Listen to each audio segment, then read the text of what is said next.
महाभारत की दुनिया बहुत बड़ी है और इसमें कुछ किरदार इतने उलझे हुए और दुखद हैं कि उनकी कहानी आज भी हमें सोचने पर मजबूर कर देती है। और ऐसे ही एक किरदार है द्रोणाचार्य, एक महान गुरु, एक बेजोड़ योद्धा, पर साथ ही एक ऐसा इंसान जिनकी पूरी जिंदगी अपमान की आग में जलकर बदले की एक मिसाल बन गई। चलिए आज उनके इसी सफर को थोड़ा और करीब से समझते हैं। कहानी की शुरुआत होती है इन कठोर शब्दों से। सोचिए, ये शब्द एक राजा ने अपने बचपन के दोस्त से कहे थे। ये सिर्फ मना करना नहीं था, ये एक ऐसा जख्म था जिसने द्रोण की जिंदगी का रास्ता हमेशा हमेशा के लिए बदल दिया। आखिर द्रोण के मन में बदले की आग इतनी क्यों जल रही थी, इसे समझने के लिए हमें थोड़ा पीछे चलना होगा, उस दौर में जब दोस्ती का एक मासूम वादा नफरत का बीज बन गया। देखिए, बचपन की मासूमियत और सत्ता के नशे में कितना फर्क होता है।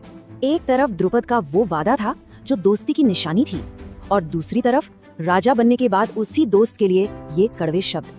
ये द्रोण के लिए सिर्फ अपमान नहीं था, ये एक ऐसा घाव था जो शायद कभी भरने वाला नहीं था। और बस उसी पल द्रोण की जिंदगी का एक ही मकसद बन गया। उनका सारा ज्ञान, उनका सारा कौशल अब सिर्फ एक ही चीज पर लगा हुआ था, राजा द्रुपद को सबक सिखाना। लेकिन सवाल ये था कि एक गरीब ब्राह्मण आखिर एक शक्तिशाली राजा से बदला लेगा कैसे?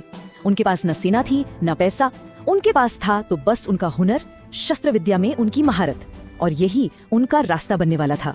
ये सवाल हमें उस पल में ले जाता है जब द्रोण की किस्मत ने करवट ली और उनकी मुलाकात हुई हस्तिनापुर के कौरव और पांडव राजकुमारों से। ये कोई मामूली पहेली नहीं थी, ये उनके असाधारण हुनर का वो प्रदर्शन था जो उनका भविष्य लिखने वाला था। जरा सोचिए, द्रोण ने कितने साधारण तरीके से अपनी असाधारण कला दिखाई। उन्होंने घास के तिनकों को ही तीर बना दिया, एक के बाद एक तिनका गेंद में ऐसे मारा कि एक पूरी जंजीर बन गई। राजकुमार तो बस हैरान होकर देखते रह गए। ऐसा जादू उन्होंने पहले कभी नहीं देखा था। पर गेंद निकालना तो सिर्फ एक झलक थी, असली कमाल तो तब हुआ जब उन्होंने एक ही तीर से कुएं में पड़ी अंगूठी को